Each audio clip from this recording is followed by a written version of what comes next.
بسم اللہ الرحمن الرحیم۔ السلام علیکم ورحمۃ اللہ وبرکاتہ۔ پیارے دوستو، ایک ایسی قوم جس پر اللہ تبارک و تعالیٰ نے اپنا دردناک عذاب نازل فرمایا اور اس قوم کے تمام لوگوں کو بندر بنا دیا۔ اس قوم کے لوگ ایسا کون سا گناہ کرتے تھے جس کی وجہ سے اللہ تبارک و تعالیٰ نے ان پر دردناک عذاب نازل فرمایا، اور یہ لوگ بندر بننے کے بعد کتنی دیر زندہ رہے، اور پھر ان کو کس قدر دردناک موت آئی۔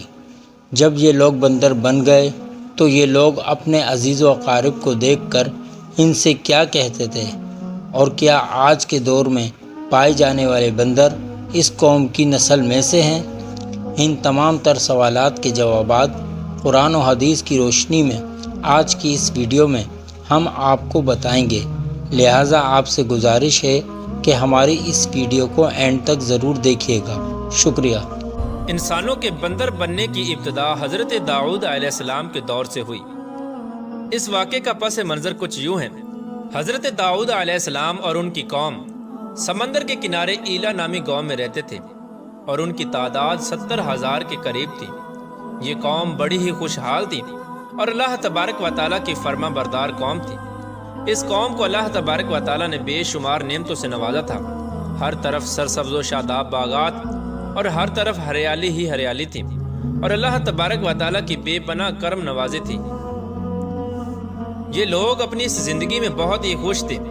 حضرت داؤد علیہ السلام کی قوم چونکہ سمندر کے کنارے رہتی تھی، تو اللہ تبارک و تعالیٰ کا ان پر یہ خاص کرم تھا کہ سمندر کے اس کنارے پر بے پناہ مچھلیاں آتی تھیں، جن کا یہ لوگ کاروبار کرتے تھے اور بہت ہی خوشحالی والی زندگی گزارتے تھے۔ جب یہ قوم اللہ تبارک و تعالیٰ کی نعمتوں کی وجہ سے خوشحال ہو گئی تو اللہ تبارک و تعالیٰ کی نافرمانی پر اتر آئی اور طرح طرح کے گناہوں کے اندر مبتلا ہو گئی۔ اور پھر ایک دن اللہ تبارک و تعالیٰ نے اس قوم کا امتحان لینے کا ارادہ کیا، اور حضرت داؤد علیہ السلام کو وحی بھیجی کہ اپنی قوم سے کہہ دیں کہ وہ سنیچر کے دن یعنی ہفتے والے دن مچھلی کا شکار کرنا بند کر دیں۔ اس طرح اللہ تبارک و تعالیٰ نے حضرت داؤد علیہ السلام کی قوم پر ہفتے والے دن مچھلیوں کا شکار حرام فرما دیا، اور پھر یہاں سے اس قوم کی بربادی شروع ہو گئی۔ حضرت داؤد علیہ السلام نے اپنی قوم کو بتایا کہ اللہ تبارک و تعالیٰ نے ہفتے والے دن مچھلیوں کے شکار کو حرام قرار دے دیا ہے، تو وہ لوگ بہت ہی زیادہ پریشان ہو گئے اور ساری قوم سر جوڑ کر بیٹھ گئی، کیونکہ ہفتے کا دن ہی وہ دن تھا جس میں مچھلیاں وافر مقدار میں آتی تھیں اور خود بخود کنارے پر آ جاتی تھیں، اور باقی دن ایسے تھے کہ بہت کم اور نہ ہونے کے برابر مچھلیاں پکڑی جاتی تھیں۔ اس قوم کا گزر بسر چونکہ مچھلیوں کے شکار پر تھا، اس وجہ سے اللہ تبارک و تعالیٰ کا یہ حکم سن کر یہ قوم پریشان ہو گئی۔ یہ نہیں جانتے تھے کہ اللہ تبارک و تعالیٰ کی طرف سے یہ ایک آزمائش ہے۔ پھر ایک دن شیطان نے ان کو وسوسہ ڈالا کہ سمندر سے نالیاں نکال کر خشکی میں بڑے بڑے حوض بنا لیے جائیں۔ جب ہفتے والے دن مچھلیاں آئیں گی تو وہ نالیوں سے ہو کر ان بڑے بڑے حوضوں میں آ جائیں گی، اور اس طرح پھر ان نالیوں کا منہ بند کر دیا جائے، اور پھر اگلے دن یعنی اتوار والے دن ان کو پکڑ لیا جائے۔ شیطان نے اس قوم کے لوگوں کو ورگلایا کہ اس طرح ہم ہفتے والے دن شکار سے بھی بچ جائیں گے، اور مچھلیاں بھی ہاتھ آ جائیں گی اور وہ بھی پکڑی جائیں گی۔ بہت سے لوگوں کو یہ ہلا بازی اچھی لگی اور انہوں نے ایسا کرنا شروع کر دیا، اور سمندر سے چھوٹی چھوٹی نالیاں نکال کر بڑے بڑے حوضوں میں ڈال دیں، جس کے ذریعے وافر مقدار میں مچھلیاں ان حوضوں میں داخل ہو جاتی۔ اس قوم کے بدبخت لوگوں کو شیطان کا یہ ہلا بہت پسند آیا، لیکن اس قوم نے یہ نہ سوچا کہ جب مچھلیاں سمندر سے حوض میں آ کر قید ہو گئی تو پھر مچھلیوں کا شکار ہی ہو گیا، اس لیے یہ شکار بھی ہفتے والے دن ہی قرار پایا جو اللہ تبارک و تعالیٰ نے حرام قرار دیا تھا۔ اس موقع پر یہودیوں کے 3 گروہ ہو گئے۔ کچھ لوگ ایسے تھے جو شکار کے اس شیطانی ہلے سے منع کرتے تھے اور ناراض و بیزار ہو کر شکار سے باز رہے، اور کچھ لوگ اس کام کو دل سے برا جان کر خاموش رہے، لیکن انہوں نے شکار نہ کیا اور دوسروں کو منع بھی نہ کرتے تھے، بلکہ یہ لوگ منع کرنے والوں سے یہ کہتے تھے کہ تم لوگ ایسی قوم کو نصیحت کرتے ہو جنہیں اللہ تبارک و تعالیٰ ان قریب ہلاک کرنے والا ہے اور ان پر اپنا دردناک عذاب نازل فرمانے والا ہے۔ اور اس قوم کے کچھ لوگ ایسے تھے جو سرکش اور نافرمان لوگ تھے، جنہوں نے اللہ تبارک و تعالیٰ کے حکم کی اعلانیہ مخالفت کی اور شیطان کے ہیلے بازی کو مان کر ہفتے والے دن شکار کرنے لگے۔ یہ لوگ اللہ تبارک و تعالیٰ کے حکم کی کھلا مکھلا مخالفت کرتے اور ہفتے والے دن مچھلیوں کا شکار کر کے ان کو کھایا کرتے اور بیچا کرتے۔ پیارے دوستو، حضرت داؤد علیہ السلام کی قوم کے 1200 ایسے نافرمان افراد تھے جو منع کرنے کے باوجود بھی ہفتے کو ان نالیوں کے ذریعے شکار کرتے رہے۔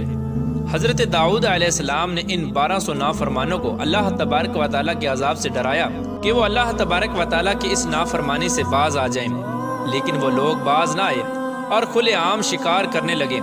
چنانچہ وہ لوگ جو اس بات کو برا جانتے تھے، ان لوگوں نے اپنے اور ان نافرمانوں کے درمیان ایک دیوار کھڑی کر دی، جس کی ایک طرف وہ 1200 نافرمان رہتے تھے اور دوسری طرف وہ لوگ تھے جو شکار سے باز رہے۔ حضرت داؤد علیہ السلام نے اپنی اس قوم کے نافرمانوں کو بارہا سمجھایا، لیکن یہ لوگ اپنی نافرمانی سے باز نہ آئے اور اسی طرح اللہ تبارک و تعالیٰ کی نافرمانی کرتے رہے اور شکار کرتے رہے۔ پھر ایک دن حضرت داؤد علیہ السلام نے غضبناک ہو کر شکار کرنے والوں پر لعنت فرما دی۔ اس کا اثر یہ ہوا کہ ایک دن خطا کاروں میں سے کوئی بھی اپنے گھر سے باہر نہ نکلا۔ یہ منظر دیکھ کر کچھ لوگ ان کی دیواروں پر چڑھ گئے تاکہ معلوم ہو سکے کہ وہ لوگ کس حال میں ہیں۔ جب ان لوگوں نے ان نافرمانوں کو دیکھا تو وہ سب کے سب بندر کی صورت میں مسخ ہو چکے تھے۔ اللہ تبارک و تعالیٰ نے ان کی نافرمانی کی وجہ سے ان پر اپنا دردناک عذاب نازل فرمایا اور ان کو انسانوں سے بندر بنا دیا۔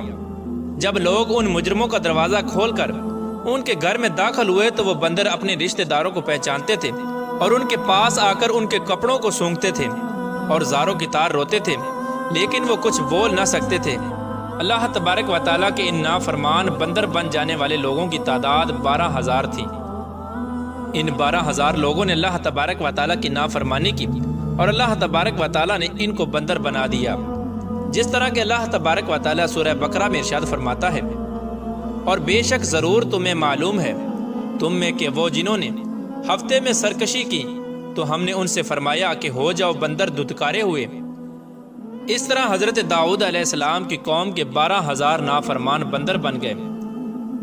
یہ لوگ 3 دن تک زندہ رہے اور اس دوران یہ کچھ نہ کھا سکتے تھے اور نہ ہی پی سکتے تھے، بلکہ یوں ہی بھوکے پیاسے سب کے سب ہلاک ہو گئے اور 3 دن کے اندر سب کے سب مارے گئے۔